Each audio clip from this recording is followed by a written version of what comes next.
በመጀመሪያ ለዚህ ቀን ላደረሰን ለቸሩ እግዚአብሔር ክብር ምስጋና ይግባው። የርዕሰ አድባራት ለንደን ደብረ ጽዮን ቅድስት ማርያም የኢትዮጵያ ኦርቶዶክስ ተዋሕዶ ቤተክርስቲያን ከተዘጋጀ እነሆ 1 ወር አልፏታል። ይቺ ቤተክርስቲያናችን ለምን ተዘጋጀ? በዚህ ዙሪያ በተለያዩ መገናኛ ዘዴዎች ብዙ መግለጫዎች ተሰጥተዋል። ብዙዎቹም የተሳሳቱ ናቸው። እነኚህ የተሳሳቱ መግለጫዎች በወቅቱ ካልታረሙ የቤተክርስቲያናችንን ችግር ሊያባባሱ ስለሚችሉ እኛ የቤተክርስቲያኖቹ አባላት በአንዳንድ ዋና ዋና ነጥቦች ላይ ይችን አጭር መግለጫ ለማውጣት ተገደናል። በዚህ ፕሮግራማችን የምናቀርባቸውና የምንወያያባቸው አርዕስቶች አንደኛ ቤተክርስቲያናችን ለምን ተዘጋጀ? የችግሩ መንስኤ ምንድነው? ሁለተኛ የቤተክርስቲያናችንን የውስጥ ደንብ ለማሻሻል ለምን አስፈለገ? ሶስተኛ በእርግጥ ቤተክርስቲያናችን ወደ ካምፓኒነት ተለውጣ የንግድ ድርጅት ልትሆን ነው?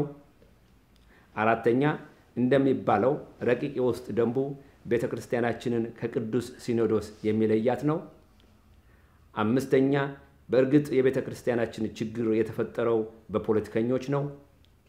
በስድስተኛ ደረጃ የቤተክርስቲያናችን ችግር ለምን በሽማግሌዎች ሊፈታ አልተቻለም? እነኚህንና እነዚህ በመሳሰሉት ጥያቄዎች ላይ እኔና ወንድሜ ዘላለም አጠር ያለ መግለጫ ለመስጠት እንሞክራለን። በጥሞና እንድትከታተሉን እንጋብዛለን። እኔ አቶ ጌታቸው በሻውረድም ባላለው የርዕሰ አድባራት ለንደን ደብረ ጽዮን ቅድስት ማርያም የኢትዮጵያ ኦርቶዶክስ ተዋሕዶ ቤተክርስቲያን የቁጥጥር ኮሚቴ ሊቀመንበርና የውስጥ ደንብ አሻሻይ ኮሚቴው አባል ነኝ። በመጀመሪያ ቤተክርስቲያናችን በ10 of March 2013 እንደ አውሮፓውያን አቆጣጠር ለምን ተዘጋጀ? ይህን ጥያቄ መልስ ለመስጠት ከሁለት ወይም ከዛ በፊት ከሁለት ወር በፊት የተደረጉትን ድርጊቶች ማስታወስ ተገቢ ይመስለኛል። በመጀመሪያ በ3 of February 2013 የተደረገው ስብሰባ ሳያልቅ የስብሰባው ሰብሳቢ የቤተክርስቲያኑ አስተዳዳሪ አባ ግርማ ከበደ ስላቋረጡት ምዕመናን የለም የጀመርነውን ውይይት መጨረስ አለብን በማለት ወደ ኋላ ቀርተን በመነጋገርበት ጊዜ የቤተክርስቲያኑ መብራት ሙሉ በሙሉ ጠፍቶ ችግር ተፈጥሮ ነበር። ቢሆንም ወደ ኋላ ቆይተን በአስተዳዳሪው ላይ የኖ ኮንፊደንስ ቮት አስተላልፈን ለመሄድ ችለናል። ስብሰባውንም እንደገና ለመጨረስ በ10 of February 2013 ለመገናኘት ተነጋግረንና ተስማምተን ተለያየን። በሳምንቱም 10 of February በተገናኘንበት ዕለት ስብሰባውን ለማካሄድ አልቻልንም። ምክንያቱም የአባ ግርማ ከበደ ደጋፊ የሆኑ የሰንበት ትምህርት ቤት አባላትና አንዳንድ ካህናት እንዲሁም ምዕመናን ችግር በመፍጠራቸው ስብሰባው ሊካሄድ ባለመቻሉ ስብሰባው አሁንም ተቋርጦ በ17 February 2013 ከቤተክርስቲያኑ ውጪ ስብሰባውን ለማድረግ ተገደናል። ስለዚህም ከቤተክርስቲያኑ ውጪ ስብሰባውን ለማድረግ የተገደድነው በቤተክርስቲያኑ ውስጥ ስብሰባውን ማድረግ ስላልቻልን ነው። በዚያም ዕለትም አስፈላጊውን ውይይት ካደረግን በኋላ የቤተክርስቲያናችንን ችግር ለመፍታት እንዲያስችል ቦታቸውን በለቀቁት የሰበካ አስተዳደር ጉባኤ አባላት ምትክ መርጠናል። እነሱም ከተመረጡ በኋላ የተመረጡበትን መረጃዎች ለሚመለከታቸው ክፍሎች ሁሉ አቅርበናል። አንዱም ያደረጉትም ለባንክም አቅርበው በባንክም አስፈላጊውን ሁሉ ካደረጉ በኋላ የተደረገውን ድርጊትና ለምን እንዳደረጉም ለአባላት አስፈላጊውን ማብራሪያ ሰጥተዋል። ይህ በዚህ እንዳለ የቤተክርስቲያኑ አስተዳዳሪና ሌሎቹ ሁለት ባላደራዎች ወይም የሰበካ አስተዳደር ጉባኤ አባላት ካህናት ባላደራዎች አዲስ ከተመረጡት ጋር እንዲሰሩ ቢጠየቁም ፈቃደኛ ካለመሆናቸውም በላይ በቤተክርስቲያኑ ውስጥ ለረጅም ዓመታት ሲያገለግሉ የነበሩ በተለያዩ ኮሚቴዎች ውስጥ በኃላፊነት የሚሰሩ 15 አባላትን በቤተክርስቲያኗ ቅጥር ግቢ እንዳይደርሱ የሚል ደብዳቤ በየአድራሻቸው እንዲደርስ ተደረገ። እነዚህም የቤተክርስቲያኗ የልዩ ልዩ ኮሚቴዎች ሊቀመንበር የሚገኙበታል። የቁጥር ኮሚቴ ሊቀመንበር፣ የህንጻና ልማት ኮሚቴ ሊቀመንበር፣ የህግ አሻሻይ ኮሚቴ ሊቀመንበር እንደዚሁም የቤተክርስቲያኑ የህፃናት ትምህርት ቤት ርዕሰ መምህርና የሚዲያ ኮሚቴ አባላትን በሙሉ ይገኙበታል። ይህም በመሆኑ የቤተክርስቲያኑ አባላት በመቆጣታቸው 10 of March 2013 ሊደረግ የነበረው ቅዳሴ ሊቋረጥ ችሏል። ይህም በአባላቶች ቁጣ ምክንያት ነው። በርግጥ በእለቱ በተፈጠረው ችግር የድምጽ ማጉያውን መጠቀም ስላልተቻለ ችግሩን ለማስረዳት አንዳንድ አባላት የድምጽ ማጉያ ተጠቅመው ነበር። ይህም እንደ ትልቅ ችግር ተደርጎ ሲወራ ቆይቷል። ስለዚህም በእለቱ አባላት ከቤተክርስቲያን ለችግሩ መንስኤ የሆኑት አስተዳዳሪው ካልወጡ በስተቀር አንሄድም በማለታቸው ፖሊሶች እርዳታ 2 ቀን በኋላ ማክሰኞ እንገናኛለን ተባብለን ተለያይተን ነበር። ማክሰኞ በተባለው ቀንና ሰዓት በእለቱ ቃል ከገቡት የሰበካ አስተዳደር ጉባኤ አባላት 2 ካህናት የሰበካ ጉባኤ አስተዳደር አባላት ጋር ለመነጋገር ተቀጣጥረን በእለቱ ብንሄድ እነሱ በቦታው አልተገኙም። እንዲያውም ቤተክርስቲያኑ ተዘግቶ ተገኘ። ስለዚህም ቤተክርስቲያኑን የተዘጋው ምዕመናንን ሳያማክሩ ካህናትን ሳያማክሩ የተወሰኑ የቤተክርስቲያኗ የሰበካ አስተዳደር ጉባኤ አባላት የሰንበት ትምህርት ቤት አባላት ካህናትና አንዳንድም ምዕመናን በራሳቸው ፍቃድ ያደረጉት ነገር ነው። አብዛኛው ምዕመን አብዛኛው ካህን አብዛኛው ወጣትም እኛ እስከሚገባን ድረስ በዚህ ውሳኔ እጅግ በጣም ያዘና የተበሳጨ ነው። ቤተክርስቲያኗም በአጭር ጊዜ ውስጥ የምትከፈትበትን ሁኔታ ለማመቻቸት ብዙ ጥረት ቢደረግም ሊሳካ አልተቻለም። ይህም ለምን እንዳልተቻለ ወደ ኋላ እንመጣበታለን። የውስጥ ደንባችንን ለማሻሻል ለምን አስፈለገ? እቺ ቤተክርስቲያናችን የተቋቋመችው በ1975 ዓ.ም ሲሆን በ1992 በተጻፈ በአውሮፓውያን አቆጣጠር ማለት ነው የህግ ሰነድ መሰረት በ1997 ዓ.ም በቻሪቲ ኮሚሽን ተመዝግባለች። እንደዚሁም ቃለ አውዲዮ ጋር የተገናዘበ የውስጥ መተዳደሪያ ደንብ እንደ አውሮፓውያን አቆጣጠር በ2006 ዓ.ም በህዝብ በአባላት ጸድቆ እየተሰራበት ይገኛል።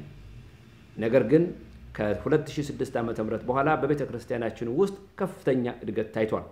የቤተክርስቲያኗ ገቢና ወጪ በጣም እየጨመረ ነው። ቤተክርስቲያናችን ቀጣሪ ሰራተኞች አሏት። ቤተክርስቲያናችን የራሷ ህንጻ ቤተክርስቲያን አላት። በመሆኑም ለዚህ እድገት ተገቢ የሆነ የሀገሪቱን ህግና የቃለ አውዲዮን መሰረት ያለቀቀ የውስጥ ደንብ ማውጣቱ አስፈላጊ ሆኖ አባላት ስላመኑበት ይህንን ደንብ የሚያሻሽል ረቂቅ ደንብ የሚያወጣ ኮሚቴ በ2009 ዓ.ም አቋቋሙ። ዋናው ይህን ደንብ ማሻሻል ያስፈልገበት እነኚህ 2 ደንቦች ትረስ ዲዱና የውስጥ መተዳደሪያ ደንቡ በጣም የቆዩ ስለሆኑ ብዙ ድክመቶችና ክፍተቶች አሉባቸው። ሁለቱም እርስ በርስም አንዳንድ ቦታ ላይ ይቃረናሉ።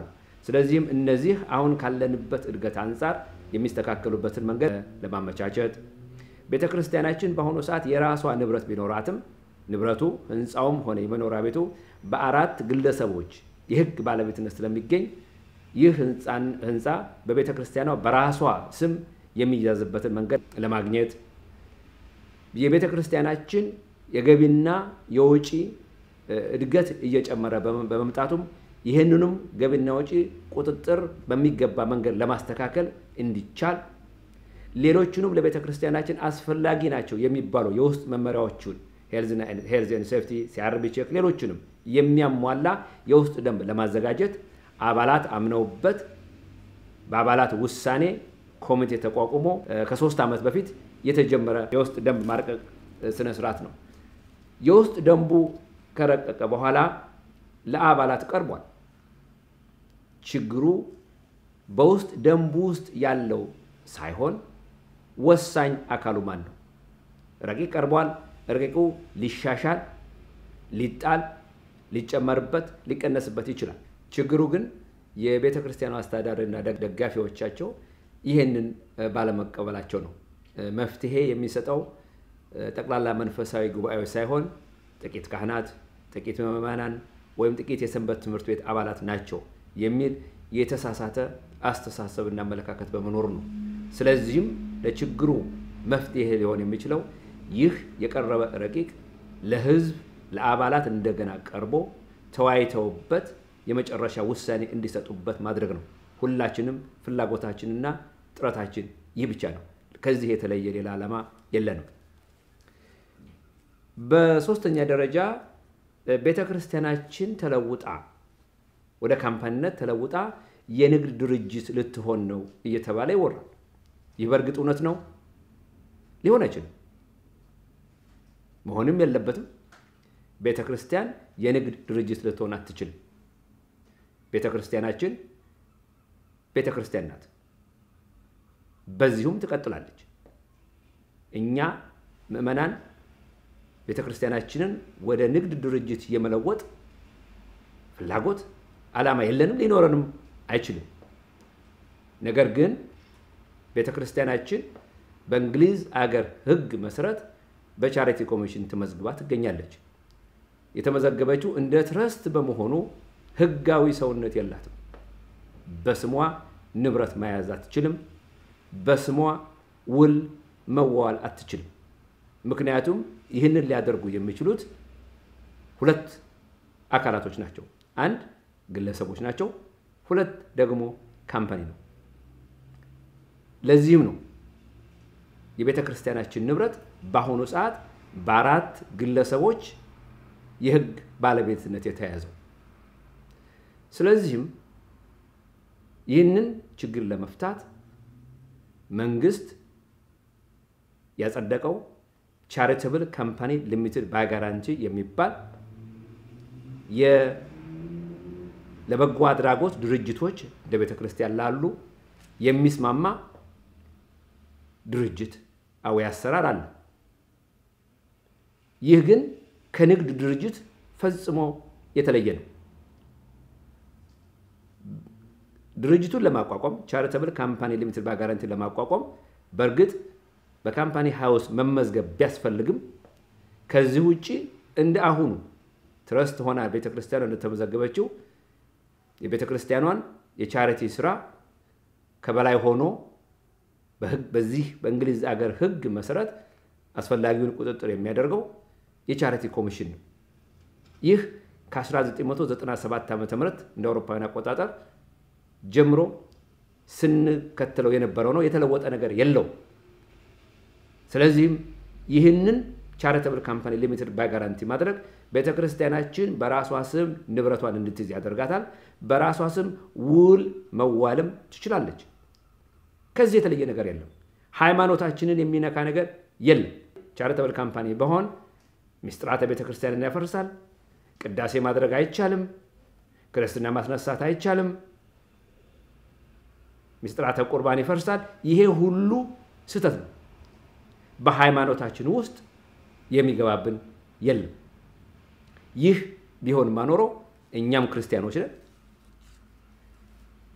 ይህ እንዳይሆን አስፈላጊውን ሁሉ እናደርጋለን እንጂ ይህንን የሚያደርግ ወደ ቤተክርስቲያናችን አናመጣም። ስለዚህ በዚህ በኩል ምንም አይነት ጥርጣሬ ሊኖር አይገባም። ቀላውዲዮስ የዚህ አይነት ይፈቅዳሉ? አዎ እንደሚፈቅድም እኛ ሳንሆን ያልነው ራሳቸው ካህናቶቹ ናቸው። ባለፈው ዓመት ባወጡት መግለጫ ላይ ቻሪታብል ካምፓኒ ሊሚትድ ባይ ጋራንቲ መቋቋም ቀላውዲዮ እንደማይቀወምና እንዲያውም እንደሚፈቅድም አውጥተዋል። ስለዚህ ይህ ቻሪታብል ካምፓኒ ሊሚትድ ባይ ጋራንቲ ማቋቋም ከቀላውዲዮም ጋር አይጻረርም። ሌላም የሚባለው ቻሪታብል ካምፓኒ ሊሚትድ ባይ ጋራንቲ በሚቋቋምበት ጊዜ አንዳንድ ግለሰቦች ለራሳቸው መጠቀሚያ ሊያደርጉት ይችላሉ የሚባልም የተሳሳተ ወሬ አለ። ይህ ምስተት ነው። ቅድም በመጀመሪያ ላይ እንዳልኩት ቻሪታብል ካምፓኒ ሊሚትድ ባይ ጋራንቲ ማቋቋም ብቻ ሳይሆን በውስጥ ደንቡ በረቂቅ ደንቡ የተካተተው ቤተክርስቲያናችን አስፈላጊው የጠበቀ የቁጥጥር ስነ ስርዓት እንዲኖራትም ለማድረግ ታስቦ የተዘጋጀ ነው። ስለዚህም ይሄንን ቻሪታብል ካምፓኒ ሊሚትድ ባይ ጋራንቲ የሚባለውን ድርጅታዊ አሰራር ለመቃወም ተብሎ የተነዛ የሐሰት መረጃ እንጂ እውነተኛ አይደለም። ማንም ሰው ቻሪታብል ካምፓኒ ሊሚትድ ባይ ጋራንቲ ተጠቅሞ ለራሱ ጥቅም የሚያገኝበትን መንገድ የሚያስተካክልበት ሁኔታ ሊኖር አይችልምም አይኖርም። ሌላው ትልቁ ከሃይማኖት ጋር የተያያዘ ነገር ነው። እንደሚባለው በእርግጥ ይህ ረቂቅ ደንብ ቤተክርስቲያናችንን ከቅዱስ ሲኖዶስ ይለያታል? እንዲለያትስ ተደርጎ የተዘጋጀ የውስጥ ረቂቅ ደንብ ነው? በመጀመሪያ ረቂቅ ነው። ረቂቅ በመሆኑ ሊሻሻል ይችላል። ቅድም እንዳልኩት ሊጣልም ይችላል። ሊጨመርበትም ይችላል ሊቀነስም ይችላል ስለዚህ ረቂቅ ነው ዋናው ወሳኝ አካሉ የቤተ ክርስቲያኗ ጠቅላላ መንፈሳዊ ጉባኤ ነው ስለዚህ የተሳሳተ ነገር እንኳን ተከትቶበት ቢሆን በውይይት ሊስተካከል ይችላል ነገር ግን በረቂቅ ውስጥ ያለው ቤተ ክርስቲያናችን እስካሁን ስትከተለው የነበረው አሰራር የተለወጠ ነገር የለም በረቂቅ ውስጥ ያስገባል ይሄውም ቤተ ክርስቲያናችን እንደ አሁኑ መንፈሳዊ ግንኙነቷ አዲስ አበባ ካለው የኢትዮጵያ ኦርቶዶክስ ተዋሕዶ ቤተክርስቲያን ቅዱስ ሲኖዶስ ጋር ነው ይህ አልተለወጠም በረቂቅ ውስጥ እንደገናም አስተዳዳራችንን በሚመለከት ቅዱስ ሲኖዶስ በፈቀደልን መሰረት የራሳችንን አስተዳዳሪ በቃላውዲው መሰረት የራሳችንን የሰበካ አስተዳደር ጉባኤ መርጠን እየተዳደርን ያለው ይህም ይቀጥላል ስለዚህም ምንም የተለወጠ ነገር የለም ይህ ረቂቅ ቤተክርስቲያናችንን ከቅዱስ ሲኖዶስ ሊለያት ነው የሚለው የተሳሳተ መረጃና የተሳሳተ አመለካከት ነው በርግጥ በቤተክርስቲያናችን ውስጥ የተለያየ አመለካከት ያላቸው ሰዎች አሉ አሁን ባለው አሰራራችን ቢቀጥል ጥሩ ነው የሚሉ አሉ የለም አሰራራችን አስተካክለን ከአዲስ አበባ ጋር ያለንን ግንኙነት የበለጠ ማጠንከር አለብን የሚሉ አሉ እንዲያውም የለም ወደ አሜሪካው ሲኖዶስ መሄድ አለብን የሚሉ አሉ ይህ የቤተክርስቲያኑ አባላት የተለያየ አመለካከት ሊኖራቸው ይችላል ነገር ግን እነዚህ ሁሉ በውይይት የሚፈቱ ናቸው ረቂቁ ለአባላት በሚቀርብበት ጊዜ ተወያይተን ህዝብ አባላት ይወስኑታል ያንድ ግለሰብ ያንድ ቡድን ሐሳብ ተቀባይነት ሊኖረው የሚችለው ጠቅላላ መንፈሳዊ ጉባኤው ተወያይቶበት ከፍተኛ ድምጽ ሲያገኝ ብቻ ነው ይህም በቃል አውዲው የተደነገገ ነው ምክንያቱም ምን ይላል በስምምነት ሊደረስባቸው ያልተቻሉ ነጥቦች በውይይት በድምጽ ብልጫ ይወሰናሉ ይላል ስለዚህም የቀረበው ረቂቅ ለአባላት ቀርቦ ውይይት ከተደረገበት በኋላ በድምጽ ብልጫ ይወሰንበት ይህን መርሆ ከተከተል ችግራችን ሊፈታ ይችላል ችግራችን ሊፈታ ያልቻልነው ይህንን ባለመከተላችን ነው የቀረበው ረቂቅ ለአባላት ይቅረብና ተወያይተንበት ውሳኔ ያገኝ ነው ምንለው ጤና ይስጥልኝ ተመልካቾቻችን እኔ ስሜ ዘላለም ተሰማ ይባላል የርዕሰ አድባራት ለንደን ደብረጽዮን ቅድስት ማርያም ቤተክርስቲያን አባል ሲሆን በቤተክርስቲያናችን ውስጥ የተከሰቱትን ውዝግቦች በተመለከተ አንደኛ የችግሩን መንስኤዎች ፖለቲከኞች ናቸው ሌላው ደግሞ ውዝግቡ በሽምግልና ለምን አልተፈታም የሚሉትን ጥያቄዎች ዙሪያ አጫጭር መግለጫዎችን ለመስጠት ሞክራለሁ እንደሚታወቀው በእንግሊዝ ሀገር የሚገኘው ኢትዮጵያዊ ከጥቂት ግለሰቦች በስተቀር በአብዛኛው በአገር ቤት በተለያየ ጊዜ የተነሱ ገዢዎች በህዝብ ላይ የሚያደርጉትን ግፍና ሰቆቃ በመሸሽ ወደ እንግሊዝ ሀገር የተሰደደ እንጂ በግብዣ የመጣ ህዝብ አይደለም በተለይ ባለፉት 20 ዓመታት ወደ ምድረ እንግሊዝ የሚመጣው ስደተኛ ቁጥር እየጨመረ መሄዱ ለማንኛችንም ገሃድ ነው ስደተኛው ለጥገኝነቱ የሚያነሳቸው ጥያቄዎች የተለያዩ ቢሆኑም በአመዛኙ በአገር ቤት የሚገኘውን አገዛዝ በመኮነን የስደተኝነት ጥያቄው መብት እስከሚያገኝ ድረስ በትጋት ያንን ስርዓት በመቃወም ሲሳተፍ ይታያል ስደተኛው ህዝብ የሚያነሳቸው የሰብአዊ መብት ይከበር የዜጎች መብቶች ይከበሩ ፍትህ ይስፈን እና እንዲሁም ሌሎችም የመሳሰሉ የሚያነሳቸው ጥያቄዎች በእውነቱ ቤተክርስቲያን ልታነሳቸው የሚገባች የማህበራዊ ፍትህ የሚባሉ ጥያቄዎች ናቸው እነዚህ ጥያቄዎች እና ለዚህም ነው ክርስቶስ ለተበደለ የቆመ ለተገፋ የቆመ ወይንም ፍትህና ለነጻነት የቆመ አምላክ ነው የሚባለው እና እንግዲህ እነዚህ ዜጎች ፖለቲከኞች ናቸው የሚባሉ ከሆነ በእውነቱ እነ አርክ ቢሾፕ ዴዝሞንድ ቱቱ እነ ሮን ዊሊያምስ እና እንዲሁ ጆርጅ ኬሪ እነዚህ ሁሉ የሃይማኖት መሪዎች ይህንን ጥያቄዎች የሚያነሱ እነሱም ፖለቲከኞች ሊባሉ ይሆን እንዲሁም በአገራችን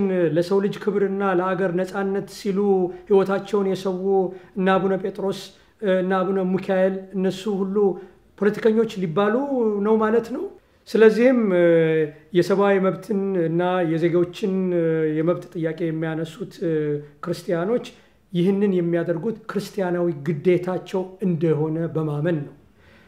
ማህበራዊ ፍትህነትን፣ ግልጽነትና ተጠያቂነትን ያለውን ስርዓት እንዲሰፍን የሚጠይቁ ዜጎቻችንን ፖለቲከኞች ናቸው ብሎ ስራቸውንና ስብዕናቸውን ለመኮነን የሚደረገው ጥረት በእውነት በአገር ቤት በሚገኘው ህዝባችን ላይ የሚደርሰውን ግፍና መከራ ትከሻ ላይ የስደተኝነት ካባ ደርበው የሚመጻደቁ የሞራል ብቃት የሌላቸው ደካሞች ክስ በመሆኑ እነርሱም ራሳቸው ቁም ነገር የሌለው ክስ መሆኑን የሚያጡት አይመስልንም። ግን በጣም የሚያሳዝነው ነገር እኛ የምንከራከርበትና የምናቀርበው ሐሳብ ጥንካሬ ሲጎለው ሰዎችን ስብዕናና የሰዎችን በጎነት ማንቋሸሽ ባህላችን አድርገን መያዛችን በጣም የሚያሳዝን ጉዳይ ነው። በነገራችን ላይ እነኚህ ፖለቲከኞች ተብለው የሚጠቀሱት ዜጎቻችን በቤተ ክርስቲያን ፊት መጀመሪያ ቤተ ክርስቲያን የምታውቃቸው አንደኛ በክርስቲያንነታቸው ነው፣ ሁለተኛ በክርስትና ስማቸው ነው። ስለዚህ እነዚህ የክርስቲያን የሆኑ ፈርሃ እግዚአብሔር ያላቸው ሰዎች ይህንን ጥያቄ በማንሳታቸው እንዳውም ቤተ ክርስቲያን የኔንም ስራ የሚሰሩልኝ ክርስቲያኖች አፈራው ብላ መኩራት ይኖርባታል እንጂ እንዲህ ናቸው እንደዚህ ናቸው ብሎ እነሱን ለማጣጣል የሚደረገውን ሙከራ ማራገብ የሚያስፈልጋት አይመስልም። በአውሮፓ እንደ እንቁ የምትታየው የለንደን ርዕሰ አድባራት ደብረ ጽዮን ቅድስት ማርያም ቤተክርስቲያንን ለመግዛት ይደረግ በነበረው ርብርብ ላይ እነዚህ ዛሬ ፖለቲከኞች ናቸው ተብለው የሚንኳሰሱት ክርስቲያኖች ጊዜያቸውን፣ ጉልበታቸውን፣ ገንዘባቸውን ለዛ ተግባር ቀንና ሌሊት ቀን አደፋ እያሉ ያውሉ በነበረበት ጊዜ አይ እናንተ ፖለቲከኞች ናችሁና የእናንተ ድጋፍ ለኛ አይመቸንም መባሉ ትዝ አይልንም። በነገራችን ላይ ቤተክርስቲያናችን ከየትም በኩል የሚመጣ ልገሳና አገልግሎት የምትቀበል ቢሆንም የማንኛውም አይነት ፖለቲካ ፓርቲ አቋም አራማጅ ወይንም ደጋፊ አይደለችም፣ ወደፊትም አትሆንም። አሁን ባለው ህገ ደንብም ይሁን ወደፊት እየተረቀቀ ባለው ህገ ደንብ ውስጥ ማንኛውም የፖለቲካ ፓርቲ በቤተክርስቲያኗ ውስጥ ተጽዕኖ እንዳይኖረው በቂ አንቀጾችና ፕሮቪዥኖች የሚደረግበት ጉዳይ በመሆኑ ይሄ የሚያሳስበን ነገር አይደለም የሚሆነው። ግን በአጠቃላይ ተጠያቂነት እና ግልጽነት ያለው አስተዳደር ተቋቁሞ ለትውልድ የሚተላለፍ ስርዓት ተዘርግቶ ቤተክርስቲያናችን የሰላምና የፍቅር ማደሪያ እንድትሆን ብሎ መጠየቅ የሰብአዊ መብትን ከመጠየቅ ፍትህን ከመጠየቅ ጋር የሚጣጣም እንጂ የሚቃረን ጉዳይ አይደለም። መረሳት የሌለበት ነገር በትንሽ ማህበረሰብ ውስጥ ያላገኘነውን ፍትህና ነፃነት በአገር ደረጃ እናመጣለን ብሎ ማለት በጅረት ያልያዙትን አሳ በውቅያኖስ ለመያዝ እንደመሞከር በመሆኑ እዚህ ያልሰራነውን ነገር በአገራችን ልናመጣው አንችልም። ሽምግልና በባህላችንም ይሁን በዚህ ሀገር ቢሆን ትልቅ ቦታና ግምት የሚሰጠው ውዝግቦችን የመፍቻ ትልቅ መንገድ ነው። ይህም በመሆኑ የቤተክርስቲያናችንን ችግር በሽምግልና ለመፍታት ሁሉም ተስማምቶበት ብዙ ሙከራዎች ተደርገዋል። በእውነቱ ተገቢውን ክሬዲት ለመስጠትም ቢሆን አባ ግርማም ይህ ነገር በአደባባይ ገበናችንን ከማውጣታችን በፊት በሽምግልና ይታይ ብለው ጥረት አላደረጉም አይባልም፣ ጥረት አድርገዋል። የእሳቸው ችግር ሽምግልናው እሳቸው የሚፈልጉትን ውጤት እንዲያመጣ ሽማግሌዎችን እና የሽምግልናውን ፕሮሰስ እጅ ጠምዝዘው ያንን ነገር ካላደረገ በስተቀር ሽምግልናውን አልፈልገውም ወይንም ሽምግልናውን አልቀበለውም ብለው የሚበትኑ አምባገነን አይነት አመለካከት ያላቸው ሰው በመሆናቸው ነው። ይህ ውዝግብ ጦዞ እዚህ ደረጃ ከመድረሱ በፊት እንኳን በተለያየ ጊዜ በቤተክርስቲያኗ ውስጥ የሚፈጠሩትን ግብግቦችና ውዝግቦች ለመፍታት የሚመጣው የአካባቢው ፖሊስ ጉዳዩን ተመልክቶ አይ ይሄ ነገር ቢቻል በሽምግልና መታየት ያለበት ነገር ነው ብሎ በማሰብ ለአካባቢው ለሚገኘው በዚህ ሀገር በሚገኘው ፍርድ ቤት እውቅና ላለው የሚዲዬሽን ሰርቪስ ይሄንን ጉዳይ ሪፈር አድርጎታል። እንግዲህ በእኛ በኩል ከዚህ ቀደም 2 ሽምግልናዎች ተሞክረው የከሸፉ ቢሆንም አሁንም በፖሊሶች በኩል በተደረገው ሪፈራል መሰረት በዋንስ ወርድ ሚዲዬሽን ሰርቪስ በኩል ይሄ ጉዳይ በሽምግልና እና ወይም በሚዲዬሽን እንዲታይ ያለንን በጎ እና ቅንነት በማሳየት በተደጋጋሚ ከነሱ ጋር ተሰብስበናል። ነገር ግን እስካሁን ድረስ በነ አባ ግርማ በኩል ለሚዲዬሽን ሰርቪሱ የተሰጠ በጎ ምላሽ እንደሌለ ነው የምንገነዘበው። ባለፉት ጥቂት ቀናት ሁለት የሰበካ አስተዳደር ጉባኤ አባላት ማለትም ሁለቱ የቀሩት ካህናት የሰላምና የእርቅ ጥሪ የሚመስል አይነት ቪዲዮ ማሰራጨታቸው ይታወሳል። በእውነት ይህ የሰላምና የእርቅ ጥሪ አይደለም። በእርግጠኝነት ለኛ የደረሰን 17 የሆኑ የምዕመናንን መብት የሚገፉ አስገዳጅ ውሳኔዎች እንዲፈረሙ የሚጠይቅ ደብዳቤ ነው የቀረበልን እና ይህ ደግሞ የቤተክርስቲያናችንን ችግር በሰላም እንዲፈታ የሚያደርግ ሳይሆን ችግሩን የሚያባብስ ሆኖ ነው የምንመለከተው። ይህንን አስገዳጅ ሁኔታ ካልፈረማችሁ የፍርድ ቤት ማገጃ በማምጣት የቤተክርስቲያን ቅጥር ግቢ ውስጥ እንዳትደርሱ እናደርጋለን የሚል ደብዳቤ ነው እኛ የደረሰን። በእውነቱ ይሄ የሰላም ጥሪ ይመስላል በእኛ በኩል ወይንም ማንም ክፍት አእምሮ ያለው ሰው የሰላም ጥሪ ነው ብሎ የሚመለከተው ጉዳይ አይደለም። ሽምግልና በውስጥም በውጭም ተሞክሯል፣ አልተሳካም እና አሁን የዚች ቤተክርስቲያን ጉዳይ ወደ ፍርድ ቤት እየገሰገሰ ባለበት በዚህ ሶርት ኦፍ ሌት ሰዓትም እንኳን ቢሆን ችግሯ ሊፈታ የሚችልበት የቤተክርስቲያኗ ምዕመናን፣ የቤተክርስቲያኗ ካህናት እና የቤተክርስቲያኗ የሰንበት ተማሪዎች ሁሉ በእኩል አይን በሚታዩበትና ቃለ ዓዋዲው በሚያዘው መሰረት የቤተክርስቲያኗ ዕጣ ፈንታ በእኩልነት በድምጽ ብልጫ ሲወሰን ብቻ ነው።